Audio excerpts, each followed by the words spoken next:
Panginoon, sa umagang ito, hiningi po namin ang paggabay at pagpatnubay mo. Muli sa umagang ito, Panginoon, ang kapangyarihan ng Espiritu Santo ang kumilos sa bawat isa sa amin. Bilang tagapagsalita mo, Panginoong Yesus, kaawaan mo ako at kahabagan, bigay mo sa akin ang iyong biyaya, maipangaral ko ng buong paniniwala at pagtitiwala ang iyong salita. Panginoon, sa aming pagsamba ngayong umagang ito, yanda mo ang aming puso at isip. Ako na mangangaral ng iyong salita. Ito ang aking pagsamba. Linisin mo ito ng iyong banal na dugo, Panginoon. Sa mga kapatid ko na makikinig ng iyong salita, iyon ang kanilang pagsamba. Bigyan mo sila ng mata, tenga, puso na nakikinig ng iyong salita at nagtitiwala kay Jesucristo. Muli, Panginoon, samahan mo kami at gabayan ngayong umaga. Ang hindi namin kayang matutunan sa pamamagitan ng aming sarili, turuan kami ng banal na Espiritu Santo. Ang mga bagay na hindi namin kayang abutin, ikaw ang magpaliwanag sa amin. Muli, Panginoon, purihin ka, sambahin ka, maghari ka sa aming kalagitnaan. Ito ang aming panalangin sa pangalan ng Panginoong Yesus. Amen. Ngayon mo ay linggo ng pagkabuhay, inaalala ang pagkabuhay ng Panginoong Jesucristo. Amen po, dahil muling nabuhay ang Panginoong Jesus. Siya ang first fruit offering ng Diyos sa mga mananampalataya. Alam niyo ba, ang iba ay nagpo-promote ng ibang gawaing first fruit ang tawag. Pinopromote ito ng ibang evangelical church. Ito daw ay pagbibigay ng isang buwang sweldo ng January para sa iglesia. Alam niyo ho, ito ay dumadaan sa maraming pagkritiko ng mga theologian. Sinasabi ng mga theologian na nag-aaral ng Biblia, ito ay manipulative at unbiblical. Yung iba naman, tinatawag ito harap-harapang pangingikil sa mga mananampalataya. Yung iba naman, tinatawag itong pulpit robbery o scam. Sinasabi ng mga theologian, ito ay galing sa maling pagpunawa sa Biblia. Ang first fruit ay agricultural nung panahon ng mga Hudyo at hindi pera. Ang first fruit ay para sa mga Levita na walang bahagi sa lupain. Nung ibigay ng Diyos ang lupang pangako sa 12 tribo, may 1 tribo na walang bahagi ng mana. Ito ang mga Levita. Kaya kailangan nila ng kakainin, gagamitin sa paglilingkod nila sa templo, binibigay sa kanila ng 11 tribo ang first fruit kada taon. Sa bagong tipan, ang first fruit ay ang muling pagkabuhay ni Jesus bilang unang bunga. Mga kapatid, nakita ka ng isang mangga at meron ng bunga na hinog. Ano ang aasahan mo? Ang mangga na iyan ay mamumunga pa, magkakaroon pa ng panibagong bunga. Yun ang sinisimbolo ng first fruit. Ang muling pagkabuhay ni Jesus, first fruit, dalang mga susunod pang muling bubuhayin pagdating ng panahon. At ang message po natin ngayon ay tungkol sa muling pagkabuhay ni Kristo. Pakibukas po kayo sa akin sa aklat ng Korinto, unang Korinto 15, 1 hanggang 20. Unang Korinto, kapitulo 15, versikulo 1 hanggang 20. 1 hanggang 20. Say amen po pag ando na tayo.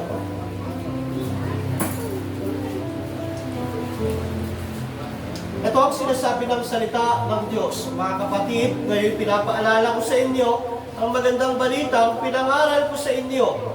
Iyan ang magandang balitang inyong tinanggap sa pamamagitan at naging saligan ng inyong pananampalataya.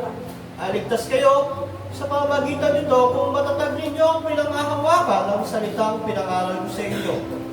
Maliban na lamang kung walang kabuluhan ang inyong pagsampalataya. Sapagkat binigay ko sa inyo bilang pinakamahalaga sa lahat ang tinanggap ko rin na si Kristo'y namatay dahil sa ating mga kasalanan. Tulad ng sinasabi sa kasulatan, nilibing siya at muling nabuhay sa ikatlong araw, tulad din ng sinasabi sa kasulatan. At siya'y nagpakita kay Pedro sa kasalabindalawa. Pagkatapos, nagpakita siya sa mahigit na 500 kapatid na nagkakatipon. Marami sa kanila'y buhay pa hanggang ngayon, subalit patay na ang ilan.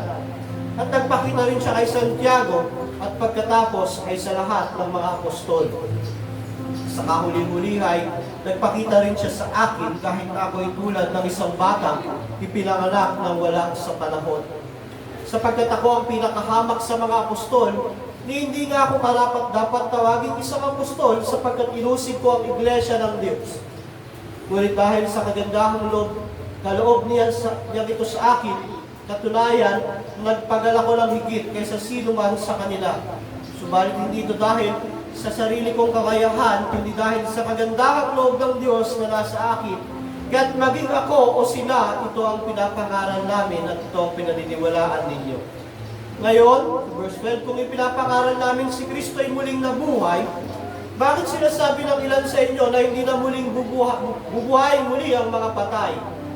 Kung totoo iyan, lilitaw na hindi muling binuhay si Kristo. At kung si Kristo hindi muling binuhay, walang kabuluhan ang aming pangaral, walang katuturan ang inyong pananampalataya. Kung ganon, lilitaw na kami mga sinungaling na saksi ng Diyos dahil pinatutuhanan namin na muling binuhay ng Diyos si Kristo, ngunit hindi naman pala. Kung talagang walang muling pagkabuhay ang mga patay, kung hindi muling binubuhay ang mga patay, hindi rin muling binuhay si Kristo. At kung hindi muling binuhay si Kristo, kayo ay nananatili pa sa inyong mga kasalanan at walang katuturan ang inyong pananampalataya. Di lamang iyan, lilitaw pa ng lahat ng mga namatay na sumampalataya kay Kristo ay napahamak. Kung ang pag-asa natin kay Kristo ay para lamang sa buhay na ito, tayo na ang pinakakawawa sa lahat ng tao. Ngunit sa katunayan, si Kristo ay muling binuhay at ito'y katibayan na muling ang bubuhayin ang mga patay. Ito po ang salita ng Diyos. Ipasakop natin ang ating puso at isip. Alam niyo, ang pinakamahalaga sa buhay ng pananampalataya ng isang Kristiyano ay ang muling pagkabuhay ni Kristo. Dahil kung walang muling pagkabuhay, ang lahat ng ating ginagawa ay in vain. Walang kabuluhan. Ang pagtitiis, pananalangin, pagsamba, pangangaral, pagtuturo, pagkakaloob, lahat po yan ay in vain kung hindi nabuhay si Jesucristo. Ganyan kahalaga ang pundasyon ng muling pagkabuhay ni Kristo. Ikaw, sa iyong kinaupuan, meron kang pagdududa? May pagdududa ka ba na nabuhay si Jesus? Sa buhay ng tao, hindi mawawala ang pagdududa. Maraming tao ang nagdududa, hindi nila pinapakita sa salita, pero pinapakita nila sa paraan ng kanilang pamumuhay, sa paraan ng kanilang paglilingkod sa Diyos. Hindi nila sinasabi na, hindi ako naniniwala na nabuhay si Jesus. Sinasabi nila nabuhay si Jesus, pero ang buhay nila hindi pinapakita iyon. Ang paglilingkod nila at pagsamba, hindi pinapakita iyon. Kaya ikaw kapatid, may pagdududa ka ba sa isip mo ngayon kung nabuhay ka si Jesus? Ang pagsamba mo ba at paglilingkod ay nakapundasyon sa muling pagkabuhay ni Jesus o hindi pa? Yan ang tanong ngayong umaga. Do I really believe that Christ risen from the grave? Do I proclaim in my life, in my work, that Christ risen from the dead? Kung hindi, may pagdududa ka sa isip. Kung hindi, may pagdududa ka sa gawa. Nawa ang mensahe ngayon ay mawala, mag-alis sa iyong isipan nang sa ganon, mamuhay ka ng buong pagtitiwala na muling nabuhay si Jesus. Kaya pamagatuan ng ating mensahe, muling nabuhay si Jesus, alisin mo na ang pagdududa. Muling nabuhay si Jesus, alisin mo na ang pagdududa. May isang tao, ang pangalan ay Lee Strobel. Isa po siyang award-winning legal editor ng Chicago Tribune, isang about 80s. Isang anti-80s, dito yung bunga na nakukuha. Pag 80s, ibig sabihin, walang paniniwala sa Diyos. Bagamat maraming classification ito, sabihin ko na lang siya isang 80s. At ito yung mga salita ni Lee Strobel nung siya ay nakakilala. Bago siya nakakilala sa Panginoon, isa siyang unbeliever. At ang unang nakakilala ay ang kanyang asawa. 80s siya, yung asawa niya, 80s din nung una, nakakilala sa Panginoon, at alam nyo, parang siya ito sa kanya. Sa loob-loob niya, nababaliw na yung asawa ko. At nagkaroon siya ng pagnanais, iligtas ang kanyang asawa mula sa kulto ng Kristyanismo ayon sa kanya. At paano niya maliligtas yung kanyang asawa? Kailangan niyang masinsinang imbestigahan ang buhay at kamatayan ni Jesus. Kailangan niyang suriin. Kasi itong asawa ko, naniniwala kay Kristo. Walang Diyos eh. Biblia, ano lang yan? Kathang isip. Kailangan, yung sentro ng Biblia, madurog ko yan, mawasak ko yan. So, hindi niyang pinag-aralan yung buhay at kamatayan ni Kristo. 2 taon niyang pinag-aralan ang mga historical evidence, ang Bible, yung mga lugar. At noong 1981, siya ay na-convert sa Christianity. Sabi niya, I realize it would take more faith for me to remain an atheist than to become a Christian. It would take more faith for me. Mas na-realize ka na kailangan ng malaking pananampalataya para maging atheist ka. Kaysa maging Kristiyano ka dahil lahat ng ebidensya at katibayan ng pagiging ng muling pagkabuhay at buhay ni Kristo ng katotohanan ng pananampalatayang Kristiyano ay totoo. Nawala yung pagdududa niya. Nawala yung kanyang pakaisipang hindi na buhay si Kristo. At yun ang message ngayon. Nabuhay na si Jesus Kristo, alisin mo na ang pagdududa.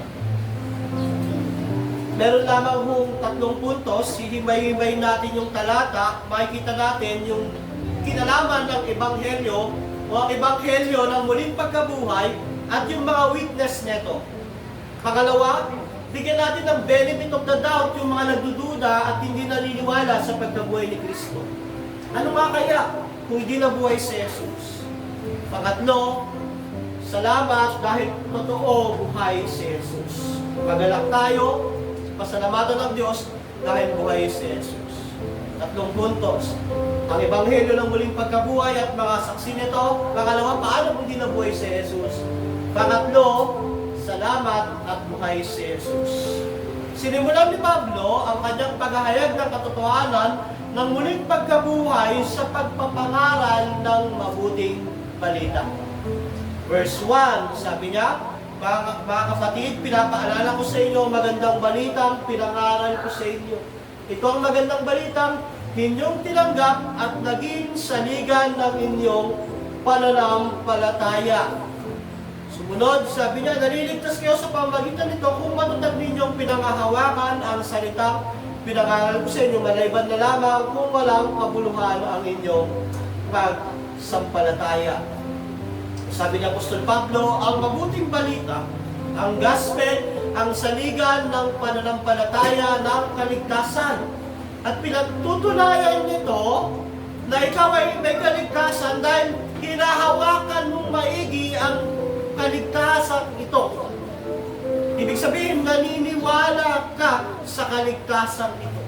At sinare ni Pablo yung gospel sa nutshell o sa simpleng paraan. Sabi niya, namatay si Jesus para sa kasalanan, gaya ng sinasabi ng kasulatan, nilibing, nabuhay ng 3 araw, gaya ng sinasabi ng kasulatan. At ito ang ebanghelyo ng muling pagkabuhay, dahil kung walang muling pagkabuhay, walang gospel. Tandaan po natin yan. Ang ebanghelyo ay hindi tungkol sa mga bagay na ginawa mo, sa mga bagay na pangarap mo. Ang ebanghelyo ay hindi sa pagiging mabuting mong tao.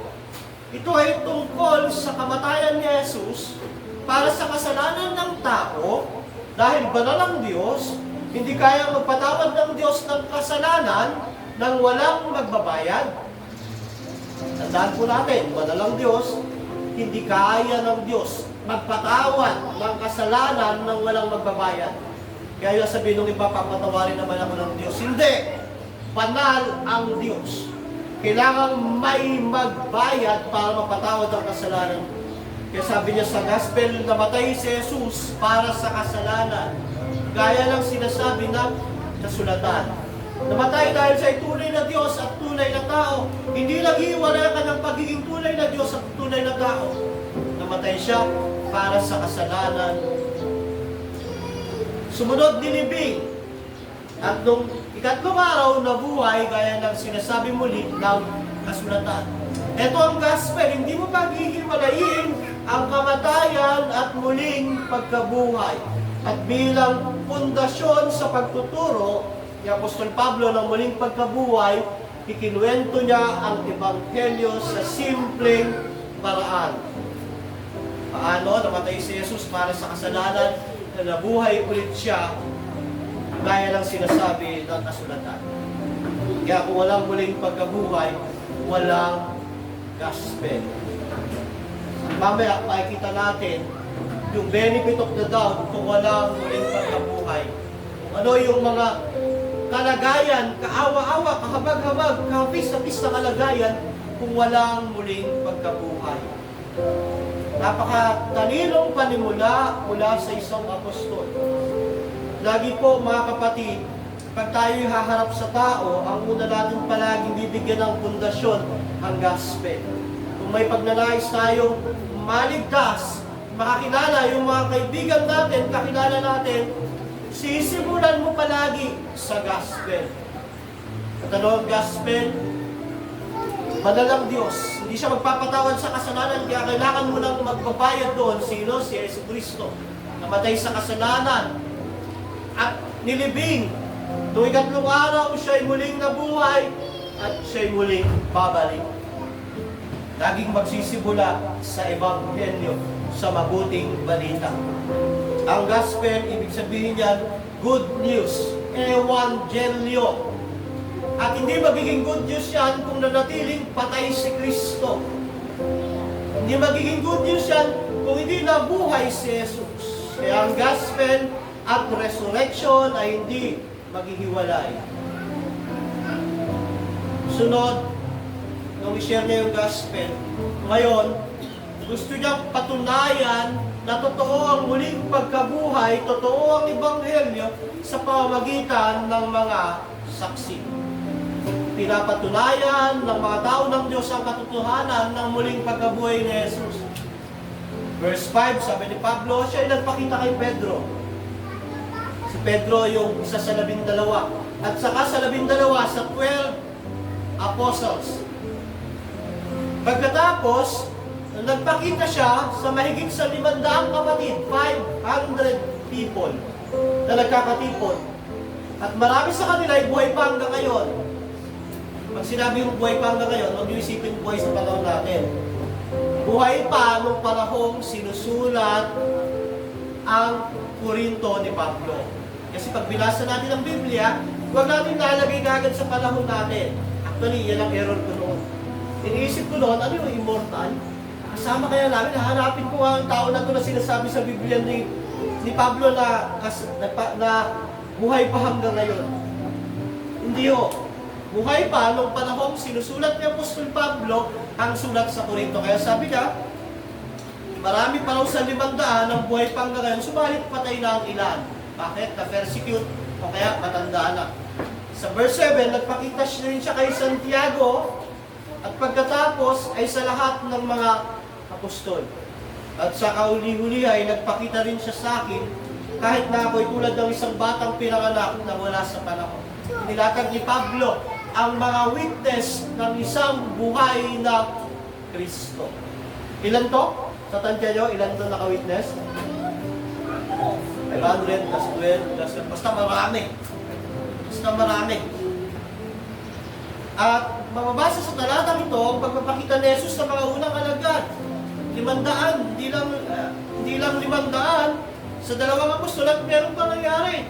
Nakita pa na, sabi ng Biblia, hinawakan nila si Jesus, kagaya ni Tomas, na nagduda, nahawakan niya, at nakasamang kumain. Ito ay credible na pagpapahayag ni Pablo. Hindi lang ako nagsasabi nito, sabi ni Pablo sa mga taga-Corinto. 500 ang witness. Mabasa rin natin sa Lucas 24 kung paanong kinawakan si Kristo at kumain kasama nila. Sabi ni Lucas, si Lucas po ay sumulat nito dahil hindi naman siya kasama ron sa nakasaksi, pero ang ginawa ni Lucas kasi para mabuo yung Ebanghelyo ni Lucas at libro ng gawa, nag-imbestiga siya sa mga tao sa paligid. Naisulat niya to through investigation.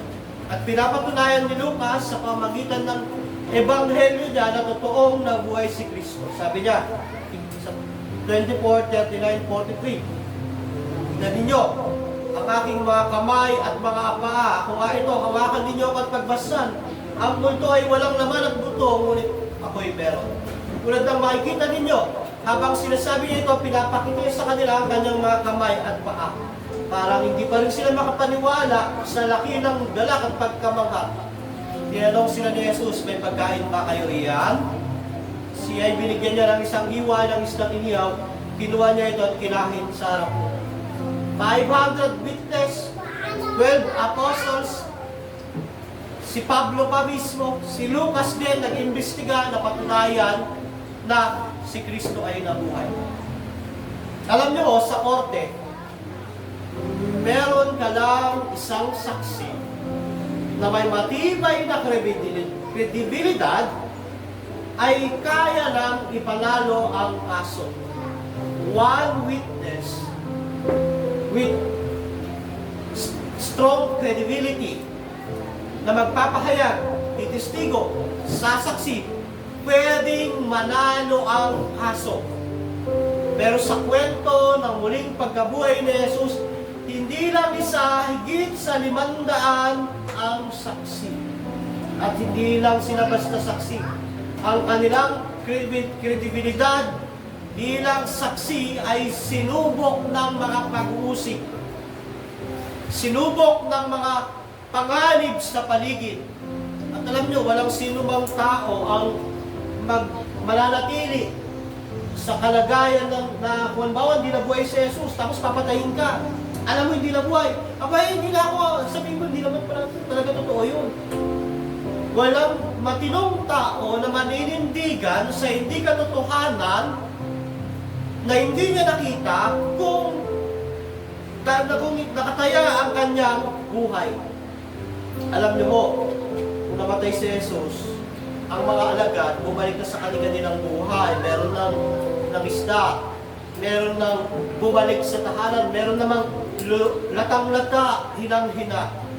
Pero alam nyo, nung nakita nila yung buhay ni Jesus, mula sa pagiging natatakot na alagad, naging mga matatapang na tao na nangangaral ng muling pagkabuhay ni Jesus.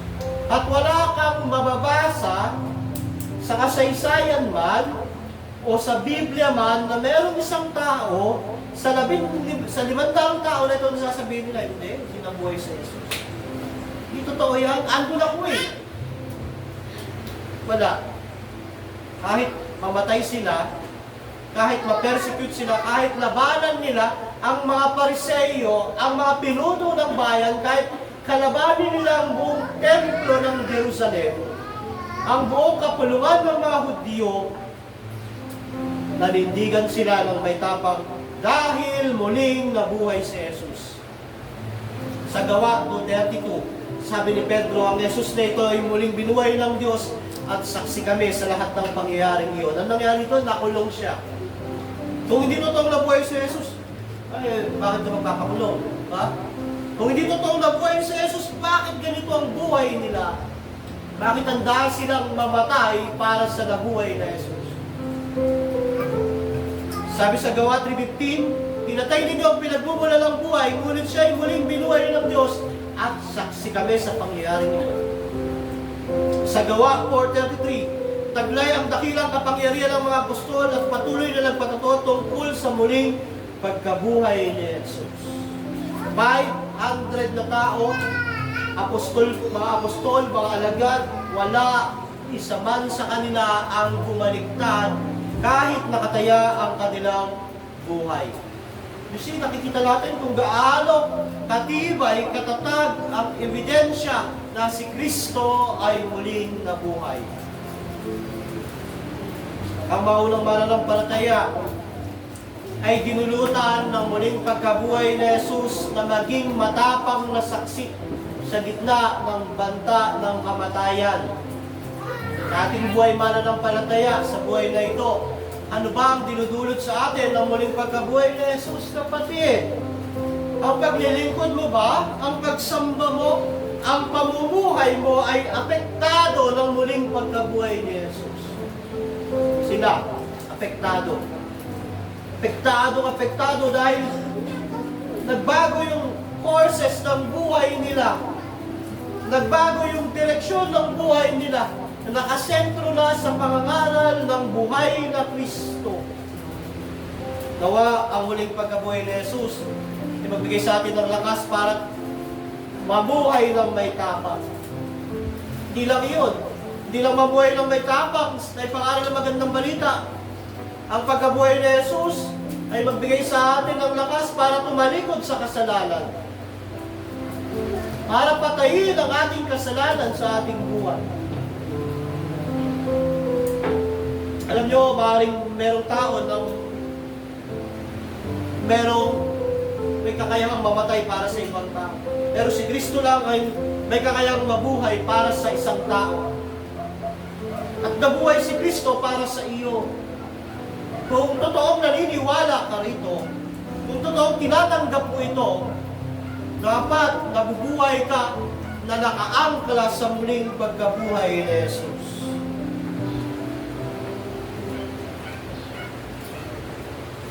Si Jesus nabuhay para sa iyong buhay na walang hanggan. Ang buhay mo ngayon, dapat ibigay mo para sa ikaluluwalhati ni Jesus. Ang muling pagkabuhay ni Jesus dapat magbigay sa atin ng walang hanggang pasasalamat sapagkat dahil sa kanyang muling pagkabuhay, totoo at kumpleto ang Ebanghelyo. Ang hirap kaya mag-aaral na, alam mo kapatid, ito ang magandang balita. Ano? Si Kristo ay dumating, naging tunay na Diyos at tunay na tao. At namatay siya, nilibing. Natapos na, wala na. Magtatanong yung pinangaral mo, nabuhay ba siya? Hindi. Walang magandang balita pag ganun. Pero dito, sinasabi na muling nabuhay, at dahil muli siyang nabuhay, ito ay isang tagumpay laban sa kasalanan at kamatayan. Kaya dapat laging magdala ito ng pagpapasalamat sa atin sa Diyos. Are we grateful and thankful na ang Panginoong Jesus ay nabuhay para sa atin? Nakikita ba sa buhay natin ito?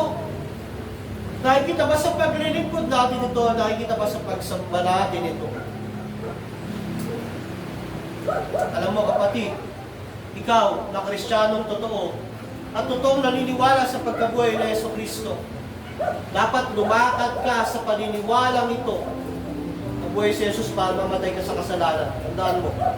Nabuhay si Jesus para mamatay ka sa kasalanan, mamatay sa mga sariling pagnanasa. Sabi ng panalangin ng mga Puritans noong panahon nila, ganito manalangin ng mga Puritans, sabi, O Panginoon, namamangha ko, namatay ka, inilibing, pero ang libingan ay walang laman. Ang Ebanghelyo ay nagpapatotoo, ang mga saksi ay nagpapatunay, at ang puso ko ay nakakaramdam ng kagalakan. Bigyan mo ako ng biyaya, mamamatay kasama mo sa kasalanan, upang ako ay mabuhay kasama mo sa bagong buhay. Nabuhay si Jesus, kapatid. Alisin mo na yung pagdududa. Kung ang buhay mo ay puno ng pagdududa, nabuhay ba si Jesus? Parang sayang yung paglilingkod ko. Sayang yung pagsamba ko. Sayang yung pananalangin ko. Nabuhay ba si Jesus? Alisin mo na. Nabuhay po si Jesus. Pero kapatid, pagbigay tayo ng benefit of the doubt, tayo naman ay honest dahil ang reason ng benefit of the doubt para mas tumatag ang argumento. Kaya pag may gusto kang patunayan, hindi pwedeng, eto na yung totoo, wala na kayong say. Hindi. Dapat merong benefit of the doubt. Para yung boses ng kabila, marinig, pag narinig yung boses ng kabila, natimbang kung anong mas matibay, mas napapanatag ang katotohanan. Kaya nga sa ating pangangaral, nagbibigay tayo ng discussion, question and answer, para yung mga pinag-aaralan natin, handang humarap sa pagsasala para mas mapatatag. Ganon din ho sa muling pagkabuhay ni Kristo. Sa ikalawang puntos, paano kung walang muling pagkabuhay si Jesus? Naisip mo na ba yun? Paano nga kaya kung walang pagkabuhay si Jesus? Nagbigay ng benefit of the doubt si Apostol Pablo sa verse 12. Nung una, sabi niya, ngayon kung pinapangalan namin si Kristo yung muling nabuhay, bakit sinasabi ng ilan sa inyo na hindi muli bubuhayin muli ang mga patay? Mamaya papaliwanag ko yan. Ngayon sabi ni Pablo sa benefit of the doubt, kung totoo iyan, nilitaw na hindi muling binuhay si Kristo. Kung walang pagkabuhay, hindi nabuhay si Kristo.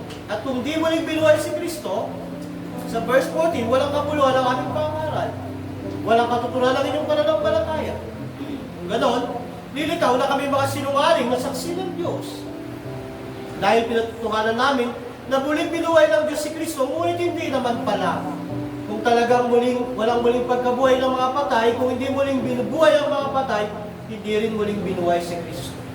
Sa verse 17, at kung hindi muling binuhay si Kristo, kayo'y mananatili sa inyong mga kasalanan at walang katuturan ng inyong pananampalataya. Di lamang iyan, nilitaw pa na ang lahat ng mga namatay na sumampalataya kay Kristo ay napahama. Kung ang pag-asa natin kay Kristo ay para lamang sa buhay na ito, tayo na ang pinakakawawa sa lahat ng tao. Paano kung walang muling pagkabuhay? Yun ang benefit of the doubt ni Pablo. Manilaw ang patunay ng muling pagkabuhay, 500 witnesses, yung credibility ng buhay nila. Pero mapansin mo rito, may mga nagtuturo ng maling aral tungkol sa muling pagkabuhay. Di ba sabi ni Pablo sa verse 12, kung pinapangaral namin si Kristo, muling nabuhay, bakit yung ilan sa inyo nabubuhay ay nagtuturo na hindi muling bubuhayin ng patay? Bakit may ganitong paniniwala ang mga taga-Korinto? Bakit sa mga taga-Korinto, meron silang kaisipan na hindi muling bubuhayin ng patay? Ito po ay galing sa aral ng mga Greek dualism. Ang mga ito ay impluwensya ng kaisipang Griego. Naniniwala ang mga Greek dualist na ang katawan ay kulungan ng kaluluwa. Yung body, yan ay kulungan ng kaluluwa. Naniniwala sila na sa kamatayan, ang immortal na kaluluwa, o soul, o spirit, ay pinapalaya mula sa masama o yung katawan. Kasi ang Greek dualism, naniniwala na masama ang katawan, mabuti ang spirito o ang kaluluwa, kaya ang katawan ay kulungan ng kaluluwa. At pag namatay ang tao, pinapalaya na siya roon, at ang idea ng muling pagkabuhay ay hindi tagumpay dahil nakalaya ka na nga mula sa kulungan bubuhayin ka pa muli. Ganon ang aral nila na epekto ng Greek dualism. Saan galing ang aral na ito? Galing ang aral na ito kay Plato. Isang intelektual na tao nung panahon nila na nabuhay noong 347 at 429 BCE. Tinuturo ni Plato na yung psyche o immortal o rational soul ay kulungan yung material body, yung soma.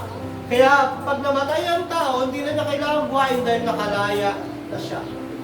At ang mga taga-Korinto, Pinipid sila ng maling aral na ito galing sa isang kilala at sikat na intelektual na tao. Si Plato. Hindi yan yung kalapit na nababasagin. Diba? Hindi yan yung hinahagis ni Mrs. pag nagagalit. Umuwi ka ng madaling araw. Yari ka, natapon yung mga Plato. Hindi ko yan. Si Plato ay isang tao. Kaya yung aral na iyan, kumalim sa kanilang isip. Pero nung pinapangaral na sa kanila ang muling pagkabuhay, parang hindi sila makapaniwala. Nagugulong-gulungan sila Palalayain na nga tayo mula sa kulungan ito Kulungan ng sakit, kulungan ng pagdurusa, kulungan ng paghirap. Tapos pinapangaral niya si Pablo, mabuhayin muli. Hindi nila matanggap. Hindi nila makuha yung logic na kung walang muling pagkabuhay, walang sense ang lahat. Bukod pa ho doon, meron silang eschatology na over-realize. May mga tao sa Corinto na naniniwala na nung sila ay na-born again, naranasan nila yung pangalawang pagkabuhay spiritually. Yun na yung eschatology nila, over-realize. At para sa kanila, yun na yung muling pagkabuhay nila. Kaya, ang nangyayari, nagiging kon sila, yung wala na, hindi na muling bubuhay. Ito na yung muling pagkabuhay nung sumampalataya ako kay Kristo. At iniisip ng iba, hindi na kailangan ng muling pagkabuhay. Kaya sabi ni Pablo sa verse 19, kung ang pag-asa natin kay Kristo para lamang sa buhay na ito, tayo ang pinakakawawa sa lahat ng tao. Kaya sinasabi nila, yung over-realized eschatology nyo, ang pag-asa lang yan dito sa lupa. Na nung naborn again kayo, na yung pangalawang muling pagkabuhay, hindi. Meron pa yung glorification. At dinilan pa niya. Nadagdagan pa niya, sabi niya, kung walang muling pagkabuhay, di imposible na nabuhay si Jesus. Ano ngayon ang ating pag-asa? Hindi nabuhay si Jesus, may pag-asa ba tayo? Wala. Di ba? Halimbawa ko, nakakita kayo ng isang puno. Madahon, walang bulaklak, walang bunga. Aasahan nyo ba magkakaroon nito ng pangalawa, pangatlong bunga? Wala, kasi kung wala ang unang bunga, wala kang aasahan na pangalawa at pangatlong bunga. Lagi mong titignan, uy, may bulaklak. May isa ng bulaklak. Ibig sabihin, pag may isa ng bulaklak, mamumunga ulit yan, magkakaroon ulit ng panibagong bunga. Eh kung hindi nabuhay si Jesus, anong pag-asa natin?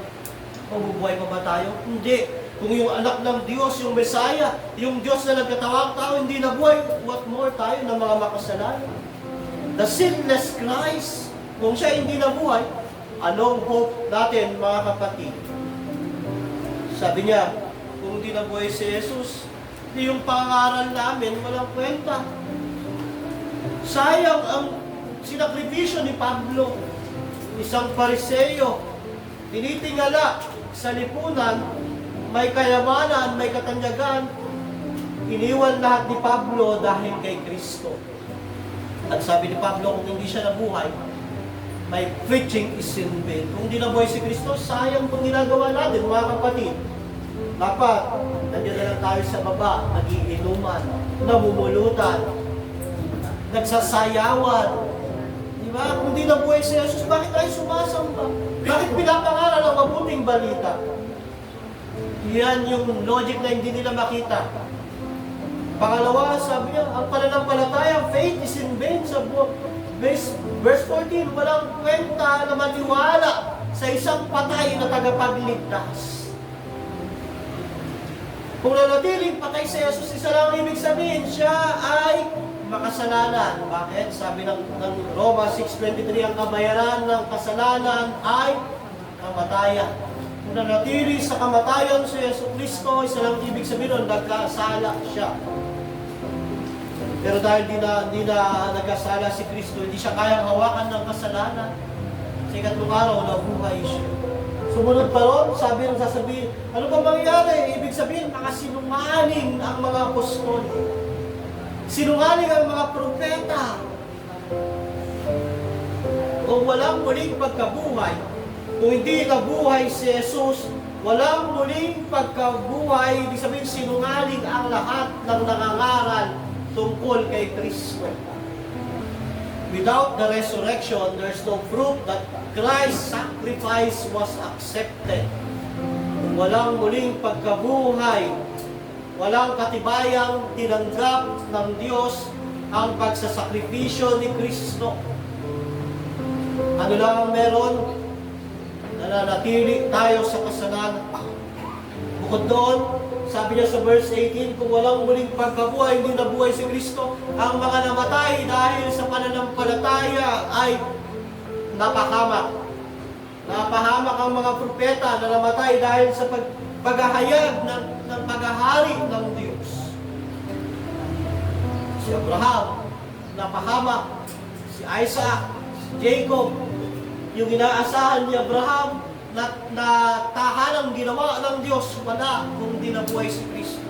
Ang mga propeta, si Moises napahamak, si Joshua napahamak, si Jeremiah, si Ezekiel, si Daniel, lahat sila napahamak kung walang muling pagkabuhay. At alam nyo, ang pinakakaawa-awa sa lahat ay ang mga Kristiyano kung di nabuhay si Kristo. Dahil sila ay mga hunghang na naniniwala na sila ay maliligtas mabubuhay ng isang hindi nabuhay na tagapagligtas. Ganun ang logic noon. Walang pagkabuhay. Ganon ang kalagayan ng mga taong sumasampalataya kay Kristo. Alam niyo ang dinulot ng false belief sa mga taga-Corinth? Nagkaroon sila ng kaisipan na walang pagkabuhay. Hindi nila nakita yung logic ng paniniwala na iyon. Di ba? Pag sinabi mong nawawala ang kaligtasan, anong logic noon? Hindi sapat ang ginawa ni Jesus. Parang sinasampal mo si Jesus, hindi sapat yung ginawa mo, kaya kailangan kong dagdagan. Na pag hindi ko dinagdagan, mawawala. Every doctrine, every belief na i-embrace natin, merong kaakibat yan na tawag dito bunga o kaisipan o tawag dito consequence. At yun ang nangyari sa mga taga-Corinto. Yung false belief, yung false teaching na iyon, nagdulot sa kanila ng maling pag-asa sa ilahan. Alam niyo mga kapatid, false belief and false teaching make a Christian in despair. False belief and false teaching make a Christian in despair. Maring hindi realize ng ilan sa mga taga-Corinto ang resulta ng kanilang maling paniniwala sa muling pagkabuhay, pero sa logic niyon, makikita ang kawalan ng pag-asa. At ang ginagawa ng maling aral, maling turo ay kawalan ng pag-asa. Hindi lang yun, sa ating panahon ngayon, yung false belief ay nagbibigay ng false hope, false assurance, false Christ, false holiness, maling Kristo, maling kabanalan, maling pag-asa, maling kaligtasan. Ang higher life, tinuturo na wala ka nang gagawin para sa pagpapabanal mo. Nagdudulot yun ng maling holiness. Ang hyper grace, sinasabi na ligtas ka na, hindi mo na kailangan magsisi, pinatawad na lahat ng kasalanan mo, hindi mo kailangan aminin ng kasalanan mo, nagdudulot ng maling pag-asa ng kaligtasan. Ang decisionism, nagdudulot ng maling hope. Akalain mo, ligtas ka dahil nag-repeat ka ng prayer na to, dahil tumayo ka sa altar ko at nagdesisyon para kay Kristo. Akala mo, yun na yung kaligtasan. Nagbibigay ito ng false hope for salvation. Ang dispensationalism, nagbibigay ng maling pag-asa at nagbibigay ng takot sa tao. Dahil nakatingin ka palagi sa Israel. Pag nagkagera sa Israel, sabihin mo yan na malapit ng rapture. Tinitignan mo yung bansa. Ang inaasahan mo ay pagtakas, hindi ka tumitingin kay Kristo at sa kanyang ebanghelyo na nagtatagumpay sa mundong ito. Kaya delikado ang maling aral. Ang mga taga-Corinto, hindi nila makita yung logic nila ng walang muling pagkabuhay ay nagdadala sa kanila ng kawalan ng pag-asa. Ikaw kapatid, huwag kang magpalinlang sa mga maling aral at maling turo dahil dudulutan ka niyan ng kapigmatian, maling aral at maling paniniwala. Pero ito yung magandang balita na buhay si Jesus. Sabi ni Edmund Calamy, tignan nyo, na isang Puritan, tignan nyo ang libingan. Naglagay sila ng malaking bato. Pagpapakita ng pagsarado na, imposible na mabuksan. Isang malaking bato. Parang conclusion na yan. Exclamation point, tapos na. Isang malaking bato. Naglagay pa sila ng tatak. Naglagay pa sila ng bantay para talagang wala nang makapunta ron. Akala nila tapos na. Akala nila makukulong na ang kamatayan. Pero si Jesus ay nabuhay sa kabila ng lahat. At ganun din ang simbahan ni Kristo. Kahit gaano karami ang hadlang, kahit gaano karami ang kalaban, hindi ito matatalo dahil ang Kristo na buhay ay kasama nito. Kaya dapat ikaw, kaibigan, kasama ka ng Iglesia ng Panginoong Jesucristo, ang buhay na church. Sa panguling puntos, salamat at buhay sa Jesus, purihin ang Diyos Ama. Sa verse 20, sabi ni Paul, pagkatapos siyang himay-himayin yung benefit of the doubt, kung gaano hopelessness ang dinudulot ng maling araw na yun, sa verse 20, sabi niya, ngunit, sa katunayan, si Kristo ay muling binuhay, at ito'y katibayan na muling ang bubuhay ng mga patay. Isang kadiliman ang pininta ni Pablo, at sa kadilimang iyon, pinagliwanag niya ang bituin ng muling pagkabuhay ni Kristo na nagbibigay pag-asa na bubuhayin ng mga patay. Si Albert Henry Ross, isang journalist, novelist, sinulat niya yung Who Moved the Stone. Pero bago iyan, sumulat na siya, may una na siyang sinulat. Kasi si Albert Henry Ross, na ang pangalan ay Frank Morrison, alias na lang yung Albert Henry Ross bilang isang novelist, siya ay hindi talaga naniniwala sa Christianity. Kagaya nung una kanina. Pero ito, gumawa siya ng sulat. Nag-iimbestiga, pagpapatunay na hindi totoo yung Christianity. Meron na siyang una. At ipapublish niya, gusto niyang pigilan. Bakit? Kasi dahil sa kanyang pag-aaral, pagmamatsyag, pagsasaliksik, napatunayan niya na si Kristo ay nabuhay. At ang sinulat niya, Who Moved the Stone, ay naging isang depensa, apologetics laban sa mga taong hindi naniniwalang nabuhay muli si Kristo. Yung tao na hindi naniniwala, sinisikap i-blaspheme, pabulaanan yung katotohanan, yung ginawa niya, ang ginawa ng Diyos, kumilos ng Diyos, para yung gawa na yun, maging isang matatag na sandigan ng katotohanan ng muling pagkabuhay ni Kristo. Ang title na ito, Who Moved the Stone. Sabi ni Pablo, ngunit sa katunayan si Kristo ay muling nabuhay. Mula sa benefit of the doubt, hypothetical, umikot si Pablo. Ito, hinarap niya sila, at umigot ulit siya, pag-ikot ka, ito ang katotohanan. Ano yon? Sa katunayan, si Kristo'y muling binuhay. Kaya makabuluhan ang pangaral ng gospel. Umigot ulit siya ng argumento, sabi niya, makabuluhan ang pangaral ng gospel dahil nabuhay si Kristo. Makabuluhan ang pananampalataya dahil buhay si Kristo. Ang ating mga kasalanan ay napatawad dahil tinanggap ng Diyos ang alay ni Kristo. Tinanggap na nga ba ang alay ni Jesus? Binuhay siya dahil walang kasalanan si Kristo, tinalo niya ang kasalanan at kamatayan. May kabuluhan ng mga taong namatay dahil sa gospel. Ang mga propeta, ang mga apostol.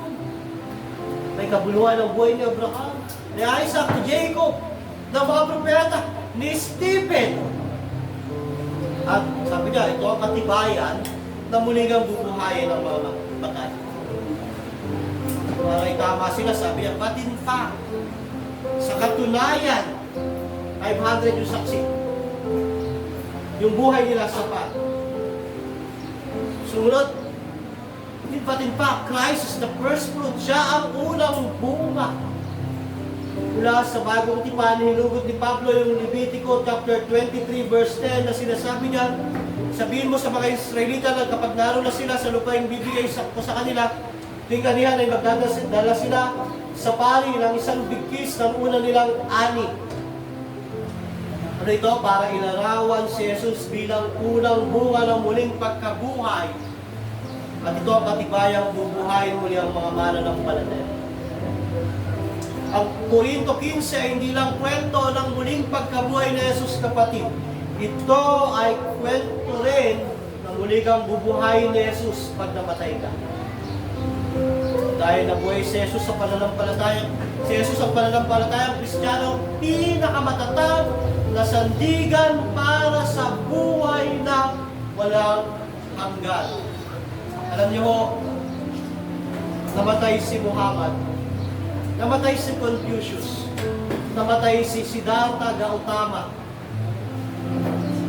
namatay si Felix Manalo, namatay si Eli Soriano.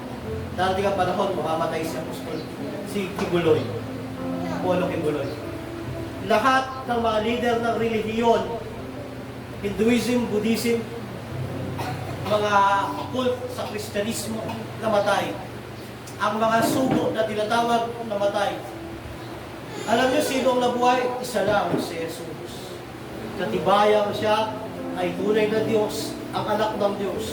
Katibayang si Kristo lang ang daan sa tunay na buhay at sa buhay na walang hanggan. Kapatid, sa panahon na mahirap ang pamumuhay Kristiyano, may sandigan tayo para manatili sa pananampalataya sapagkat nabuhay si Kristo. Sa panahon na natatakot tayo, natutokso na magkompromiso, pinapaalala sa atin na nabuhay si Kristo. Totoo ang ating pananampalataya. Kaya magpakatatag tayo at manindigan sa katotohanan ito. Ang pagkabuhay ni Kristo ang nabibigay sa atin ng makabuluhang buhay. Anchor in our hope. Yung resurrection niya, dapat lumalakad tayo sa ating buhay, sa ating pamilya, sa ating trabaho, sa ating negosyo, sa lahat ng ating ginagawa, dapat nakaangkla sa muling pagkabuhay ni Kristo. Dito tinatapos ni Pablo ang kanyang mensahe sa unang Korinto 15:58. Sabi niya, kaya nga, mga minamahal kong kapatid, magpakatatag kayo at huwag matinag. Maging masipag kayo palagi sa paglilingkod sa Panginoon. Bakit? Dahil alam ninyo, hindi masasayang ang inyong pagpapagal para sa Kanya. Ang ganda ng istorya ng muling pagkabuhay. Inumpisa nito sa Ebanghelyo ang mga saksi nito at nagbigay ito ng pangatwiran para makita yung logic kung bakit kung hindi nabuhay si Kristo. Kaya paano kung hindi nabuhay si Jesus? Diba? Hopelessness. In vain. Pero sa dulo, salamat at buhay si Jesus. Purihin ang Diyos sa mundo. Kaya mga kapatid, nabuhay si Jesus. Alisin mo lang ang pagdududa. Ipakita mo sa buhay mo, hindi lang sa salita. Ang Diyos natin ay hindi Diyos ng mga patay. Siya ay Diyos ng buhay. Sumasamba tayo, hindi para magluksa. Kaya ang pagsamba mo, hindi dapat parang nagluluksa. Ang pagsamba mo dapat puno ng buhay, puno ng pagpupuri sa Diyos. Sumasamba tayo para magdiwang. Every time na inaawit natin, himno ng katotohanan, gusto natin malakas dahil pinoproclaim natin yung truth ni Christ. Kaya, kapatid, kaya mong lumaban sa kasalanan, kaya mong sumamba ng may kagalakan, katapatan at paggalang dahil buhay si Jesus. Meron tayong buhay na lakas at buhay na pagkas. Kung wala ka kay Kristo, hindi buhay si Jesus para sa iyo. Kung wala ka kay Kristo, ikaw yung mga taong awa-awa, mapapahamak, hindi pa napatawad ang kasalanan. Ikaw yung taong maaaring magandang takbo ng buhay mo, malakas ka, nasa iyo lahat ng impluensya, pero kung wala ka kay Kristo, ikaw ay kaawa-awa. Kahit wala kang pag-asa. Kaya kung wala ka pa kay Kristo, ito na yung oras, hindi na bukas, hindi na mamaya. Dahil ang bukas at mamaya ay paboritong salita ni Satanas. Mamaya ka na magsisi, bukas ka na magsisi, pag maayos na yung buhay mo. Ang mamaya, bukas ay lingwahe ng mga taong napupunta sa impyerno. Mamaya na, bukas na. Hindi, gayon na. Hanapin mo na si Kristo, magsisi ka sa iyong kasalanan, talikuran ito at sumampalataya ka kay Kristo na nabuhay. Yung umagang ito, yun ang panalangin, ay panawagan ng Panginoon sa mga tao wala kay Kristo. Kung ikaw ay kay Kristo madala, buhay si Jesus, ipakita mo sa buhay at pananampalataya. Tayo po'y manalangin, Panginoon, salamat po. Buhay si Jesus. Buhay ang pag-asa. Kapatawad ang aming mga kasalanan. May kagalakan kami at may buhay na walang hanggan. Salamat po. Muli, purihin ka, sambahin ka aming Ama. Itong aming samot panalangin sa pangalan ni Jesus. Amen.